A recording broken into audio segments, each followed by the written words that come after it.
Ready to get into it? Yeah, I'm ready, most definitely. Okay, although I know who you are, can you tell our viewers and listeners, people who may not be privy to your contributions to hip hop, of who you are?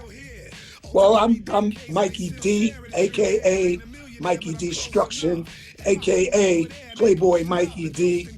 Um, I'm one of those solo artists from Queens, New York, coming way of Laurelton, Queens, New York. I was a partner with LL Cool J in the early days. Park Jam legend, battle for 1988 New Music Seminar World Champion. I was a member of Main Source after Large Professor went and pursued his solo career. I was also a part of the Queens-based LA Posse, and I'm still here. So there you have it. Doing your thing, Fizzle? Yeah, you know it. I'm trying. So, who inspired you to make music? Well, I've always loved music. You know, I came from one of them households. My mom's was born in the 50s. So, you know, when I was born, there was always music playing. But as far as hip hop, I would have to say Grandmaster Caz from the Cold Crush Brothers, Kumo D, and Busy B. You know, my boy from next door, D Money, he introduced me to hip hop from a cassette tape. And those were the three guys that I heard first. And once I heard them, it was off to the races. I'll never look back. Did you ever want to do anything else? No, actually no, because I started at a young age. I was like maybe 12, 13, you know what I mean? So I was still undecided at the time. You know, I didn't really have any aspirations to be anything. You know, I was still in school. You know, I was a shy kid. You know, and once hip hop discovered me, hip hop raised me, and that's all I ever wanted to do, and that's all I've been doing. Right, because you came up in the golden era of it, in my opinion. Yeah, absolutely. I'm like a third generation rapper. You know, the first generation was, you know, to me was the Cool Hercs and the Bambatas, and then it was the Cold Crushers, and then we were born. You know, dopeness. So you kind of came out spitting like a battle rapper from the womb. How does that happen? Yeah, well, you got to remember, the first cassette that I heard was between Grandmaster Caz and Mo D. Like, the reason I say Mo D and Busy B, because on that cassette it was Kumo D battling Busy B, and like the aggression and, you know, the way he put the words together. I was like, wow, I never heard that. You know what I mean? And then Grandmaster Caz, there was two rhymes that really drew me in. One rhyme was a story about a girl named Yvette, and the other rhyme was almost like a battle rhyme, but it was him dissing a heckler in the crowd. So it was just crazy to me. So, you know, hip hop basically gave me a voice, you know, because in school I was the shy guy. You know, I was pigeon-toed, light-skinned, curly hair, hazel eyes, you know, so I got picked on a lot. And, you know, I wasn't real boisterous then until hip-hop came along. And with me, I wasn't trying to make songs or anything like that. I was just being competitive. And that's how that battle rap instinct came about. So when you started battle rapping, who was the first person? Do you remember the first person you had a battle with? Well, what we used to do first was basically compare notes. Like, it really wouldn't be battles. It was just a competitive thing. It would be like 12 of us in DJ Johnny Quest's sun porch. You know, we would make a cassette. Each person wanted to outdo the person before them, and everybody just wanted to be the best. But we weren't actually going at each other, you know what I mean? And then, you know, I would make the tapes, and then I started going to these house parties and really rocking, you know, the crowd in these parties. Then I came outside. I went to a 231. Mm-hmm. This is where they used to take Master B and them used to bring the equipment out, and they used to rock outside. And I used to actually go to this school during the winter. Mm-hmm. And in the summertime, they had the park jams. And I remember I got called out one day, you know, because the dude was saying I thought I was all that or whatever. And his name was TLC. So TLC was like running things lyrically on Farmers Boulevard. I was from Merrick Boulevard, you know, so Farmers and Merrick, you know, Laurelton and that part of Farmers, they were like rivals, you know. So when he called me out, he put my back against the wall. That was the first time that I've been called out to battle. And I actually liked that taste of blood. I was like a pit bull, you know. So that's when it all started. TLC, got to shout him out. Thank you, TLC. It was on and popping. So what's your favorite rap battle? He was the one who got you started. What's the one that kind of stands out to you until now? You know what? I can't even, I had so many of them, like, and they were all great battles, you know. I mean, I even battled Coll J Rap. Come on now, you know. Coll J Rap and me battled in front of his house, and we were neck and neck, you know. Right. Me and Coll J, we used to spar, you know. We never really went at each other, but we kept each other sharp. The New Music Seminar, I had to go through some pretty tough competition. And for me to come out on top with that belt, you know, that's saying a lot. I actually battled Melly Mel, you know, and he was one of my idols in the early days. And I beat Melly Mel. So, you know, but like I said, I battled so many artists. And I think all of them were equally great because the energy was always different. But you know, that's just the art of war, man. So I really don't have no favorite battle. Man, Melly Mel would have been like an idol to battle your idol to arrive. What? Are you kidding me?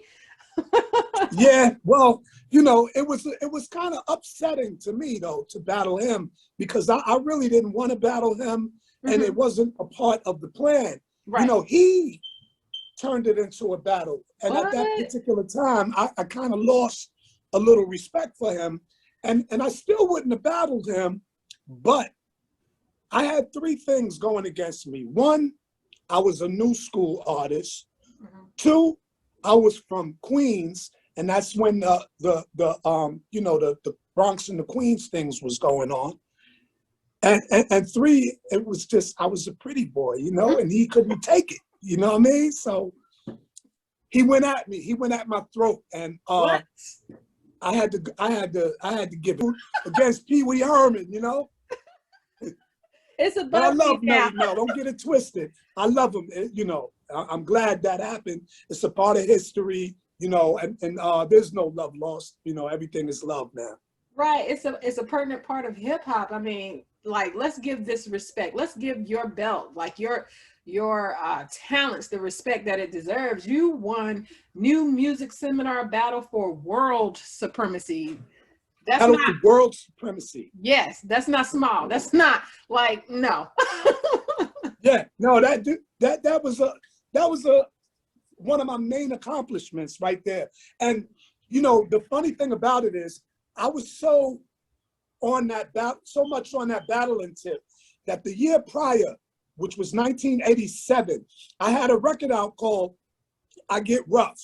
And then at the end of the record, I said, I don't wear a lot of gold and I don't drive a car. My muscles ain't large, but my pockets are. People see me on the street and treat me just like a star. I don't even have to practice for the seminar. Now, this was the year before. Then in 1988, Sleeping Bag Records entered me into the seminar without me practicing or anything. They just threw me out to the wolves to test because Sleeping Bag basically signed me because of my reputation as a battle rapper. You know, Mantronics, he bragged about me, and I guess they wanted to test the reputation out, and that's how that happened. So yeah. Duly grateful that they did. Yeah, that's a fact. So, with the rap battles, how did you prepare? Not that particular one, because like you said, they threw you to the wolves and you came back leading the pack. Yeah, So, it is. how do you prepare, or back then prepared for the battle raps? Well, back then it was spontaneous. It was on site. It was you didn't have like today's battle rap is a lot different from what we used to do because today, they don't use a beat. I think it's more like aggressive spoken word mixed with a little rap right now. Back then, we used beats and it was just on site. Like Mm-hmm. either you could freestyle or off top of the head. Like there's a difference between freestyling and off top of the head. Off top of the head is when you just come up off the top and you could rhyme about anything that's going on in the room. Freestyling it could be a written rhyme that people haven't heard before. You haven't used it before. That's a freestyle. That's just showing your stuff. You know what I'm saying? So me personally, I never really prepped. I just constantly wrote Mm-hmm. aggressive rhymes. So this way, I had something in the stash for you. For whatever the occasion was. I would have books about different topics and I used to just write about everything and just make sure they were all aggressive. And I memorized all of my rhymes, Wow. so it was crazy. The impressive part is that you were just studying books and reading, reading, reading, reading. So you have to constantly educate yourself to rap. Right. Right. Well, the only books I was reading was my rhyme books. I mean, I was cool in school. I was all right. I was a good reader and all of that. But rap, we just took it to another level. We elevated it. Mm-hmm. That was man, I can't even express how important hip hop it was and is to me. Oh man, you're a staple of it. How important it is. Um, and then speaking of being a staple of it, what are you doing now? Well, right now, I have a distribution company called Pass the Torch Distribution, which is digital distribution. It's powered by Who Mag Multimedia. My boy Rob Schwartz, he hooked it up, and so we deal with the Orchid, which is under the Sony umbrella. I have two partners, Prit Kelsey from London and my boy Cal Cutter. I'm still writing. I'm still doing projects because I'm one of those guys, like I rap from my heart and not the Mm-hmm. pocket. So, as you can see, I'm at work right now. I work 9 to 5 to pay the bills. I Right, do hip hop because I love it. You know what I'm saying? So right. I just dropped a EP called Talking That 4 joints on that, kind of dope. We have an artist that we're working with. His name is Doom the Wiz. He's a great producer slash videographer slash rapper. So he's a jack of all trades. He has an album on Pass the Torch called The Funky Dope Producer. We just put out another project from a group called LS Camp from Boston. They're pretty dope. And I'm getting ready to come out with another album called Their Destruction Returns, which is produced by one of the biggest artists in Russia. His name is Legalize. And so this is going to be pretty dope. In a couple of weeks, you'll hear it. And I'm also working on a project with my boy, Kool Kim from the UMCs. He has this project called the Collab Lab, where, we get a bunch of rappers together and we collaborate and we show people the work, each step, Mm-hmm. we let y'all join us like on Right. Instagram Live and you get to really feel the process of how a collab is done. So that's another thing I'm excited about. That's So bomb. we moving around, we moving. Well, you never stopped. And I do have a question, and I'm just going to go backwards for a minute, just back to high school, Okay. or I guess that far back. When did you take your craft seriously? Like, did you always take it seriously? Well, I think I started taking it serious after that first battle. Mm-hmm. I think I took it serious because I wanted to keep that reputation of just being a dope rapper. Like my main objective at the time was to be the best rapper in my neighborhood. You know what I'm saying? But then as time went on, I wanted to be the best rapper in other people's neighborhoods too. So I started from the neighborhood to the borough, from the borough to the city, from the city to the world. I just wanted to be a dope rapper. I took it serious as being a dope lyricist, but I didn't take it serious as a business. You know what I'm saying? Until really, really later on in life, you know. Wow. But yeah, when you look at me, you see strictly hip hop. That's it. And a great father, but I'm hip hop all day. Now, and it's interesting. You say you're hip hop all day, but you have a IMDb page. How did that happen? A movie page. Well, that I think that most of that came from working with Rob Schwartz. I did a nice little YouTube movie with my homegirl Vera from Streetline Videos called Pressed. It was like a battle rap movie. I was the father in that, and also I got a lot of credit for being a writer on Madonna's Bedtime Stories album. So wherever that album was playing or whatever movie it was in or whatever, I got credit for that, and I got recognized on that IMDb page. Oh, okay. All right. So that's, you know, I mean, it's a plus. It is a plus, because I was like, dang, this whole love story out here. Where the movie at? Do you feel like you want to do movie scores? I would love to. I would love to. Yeah, okay. Absolutely. I would love to. You know, I never sat down and took the time to actually really go for it. But if the opportunity presented itself, I would absolutely be 1000% in. And how did that album, how did Madonna, how were you afforded that opportunity? Well, with Madonna, when I was a part of Main Source, we came out with an album called F What You Think. Well, we recorded an album called F What You Think. And, you know, prior to the group having issues with the label, they did release a single called What You Need. That was What You Need Is the Source.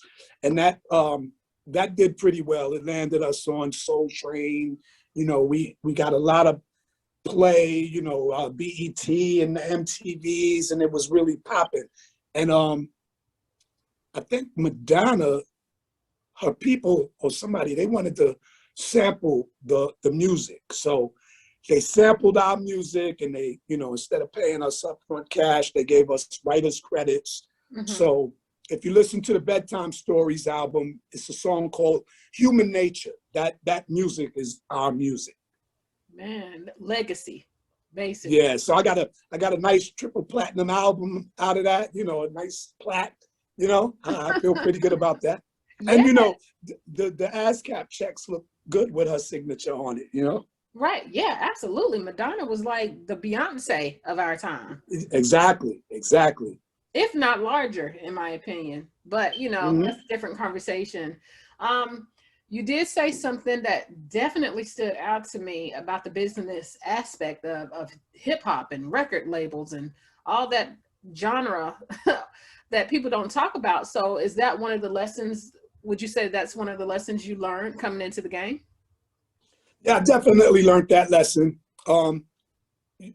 Unfortunately, I learned it at a later time in life, you know, because being younger, I just wanted to be a dope rapper. I didn't want everything that came with it. Like, here's the best way for me to describe it. Like I said earlier, LL Coll J and me, we came up together. And a lot of people, you know, when they see the relationship with me and L, they're like, yeah, you know L like that? Well, why are you not where he is? The reason I'm not where LL is because we had different dreams. You see what I'm saying? Where LL is today is where he wanted to be when we were younger. Right. That's not what I wanted.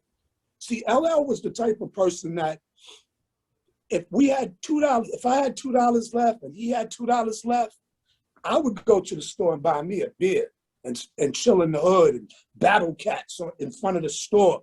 LL would take his $2, jump on a bus, a train, and try to make something happen, whether it be reading the back of record covers, writing the addresses down and the phone numbers and going there in person, to going uptown to hang out with Silver Fox to learn more. He was serious about his craft and the business. You know what I mean? So that's what it was. I really didn't want to do the records and all of that. I just wanted to be the best rapper in the hood. And I happened to exceed that expectation. Yeah. But once I started making records, I still have my coworkers looking through the door, looking like The Shining. He's looking like The Shining, like Jack Nicholson. Get out of here. But so yeah, like I said, I really didn't want to make the records and all of that, but when the opportunity presented itself, I was with it. So I was thinking more like an artist and not as a business person. So I had management, taking care of the business, but I didn't know the business. So I'm getting robbed without even knowing. I'm having fun getting robbed. You know what I mean? So, I learned it at a later time in life. But now, I'm one of those artists that I don't hate what the younger cats is doing, but I for me to be of assistance, I would just want the younger artists to learn from my mistakes and not make those same mistakes I did. And if I could help them in any way, then let me do so, But now I take care of my business because I understand it. It's your season now. So, Right. And like Cool J always tells me, man, he keeps, because sometimes I get discouraged and I'll be like, man, I'm about to leave this stuff alone. And he'd be like, yo, Mike, your talent doesn't have an expiration date, bro.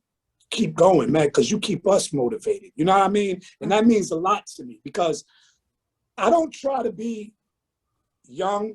You know what I mean? I don't have this platinum hair for nothing. This platinum living. Some people call me old. I call it longevity. You know what I mean? But so that's what that's all about. I can dig it. So versus battle, who would be the battle rapper that go up against you? In a versus battle?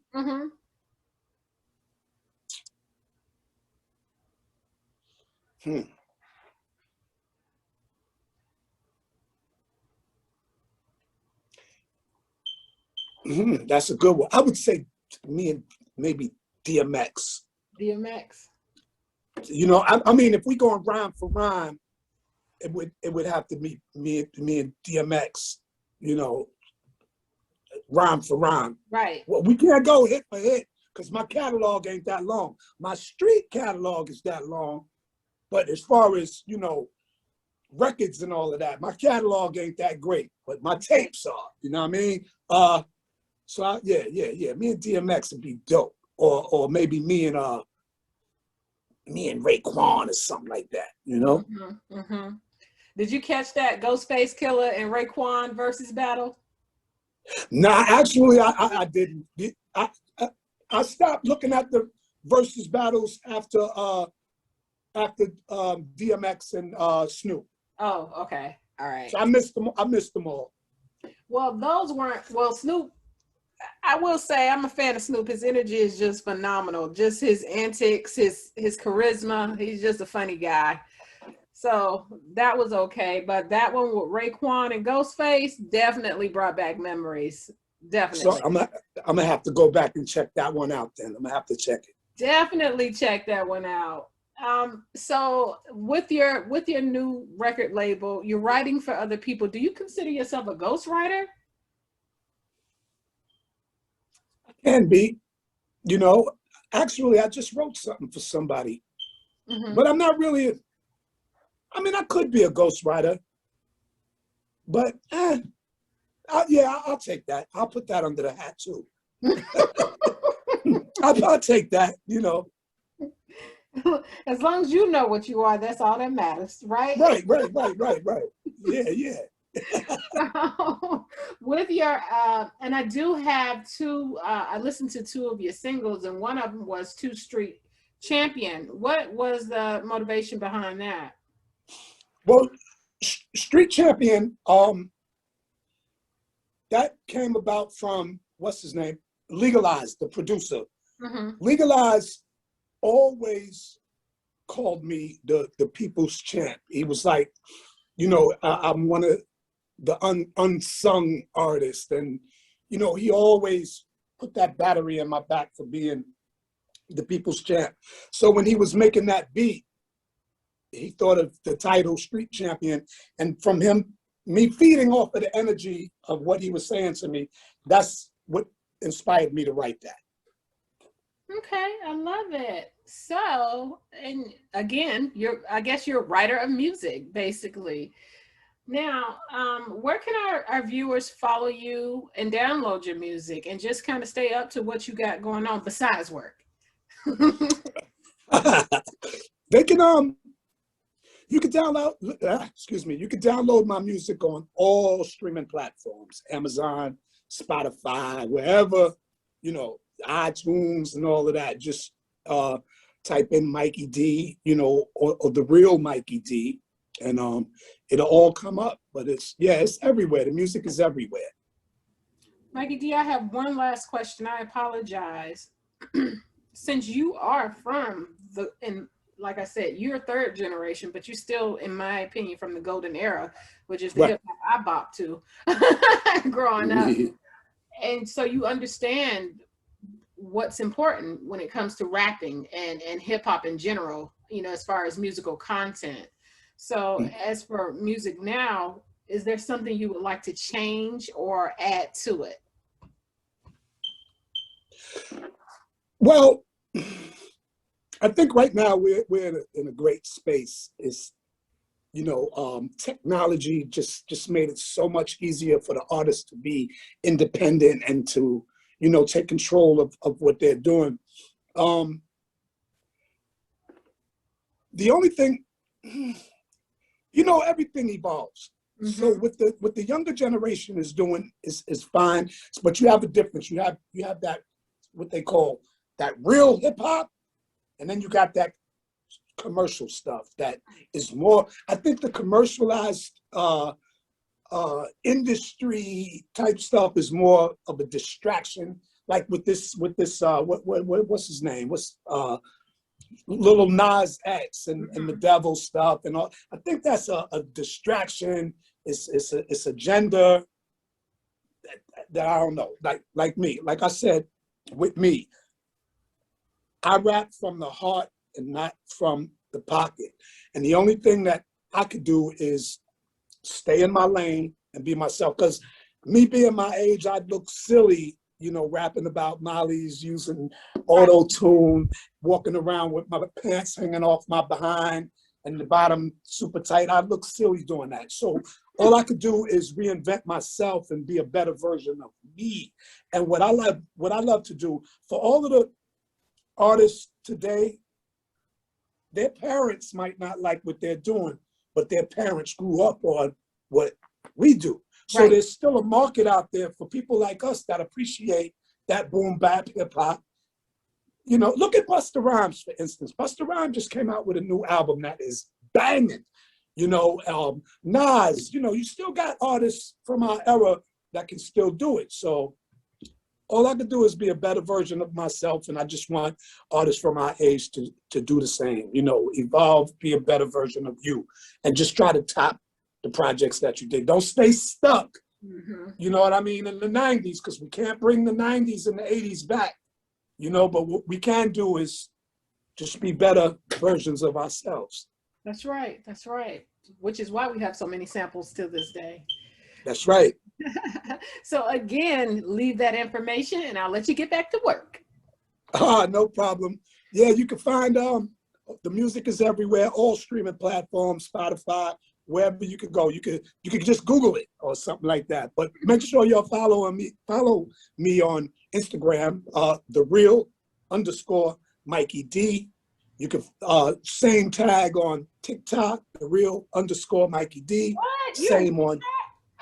Yeah, but I don't do all of that stuff. I like to post little snippets of some videos and maybe me singing to my niece and stuff like that. But you know, I have fun with it. And follow me on Facebook, Michael Deering, my real name. I'm getting ready to follow you right now. Mikey D. You're not Mikey D, the original. You're Mikey That's D. me. Okay. Yeah, Mikey D, the original. Because there's so many Mikey Ds. Yeah, it is. Okay. So I'm And calling you right now. Thank you so much for your time. You were a blast. I got to say one thing before I leave. We here. I want all of the younger rappers and musicians and the younger generation to know that it is not corny to work. I'm at my 9 to 5 right now because hip hop does not pay my bills. I do hip hop because I love hip hop. I work to pay my bills. Sometimes you have to make sure your priorities are in order, and all of the rest of that stuff will come to you if it's for you. I just wanted to let people know that it's cool to work. I love it. That's right. You got to pay the bills. Like, where they do that at? Like, if you think this hip hop is going to take off, some people it does, and some it don't. You got to work. That's right. So it's all good. Yeah, we all working 9 to 5. Don't think you the only one. Oh, yes, of course. You know, some people look at me, damn, that music is dope, man. What are you doing here? I'm working, fool. What else am I supposed to do? Be on my tour bus? Come on. Exactly. Now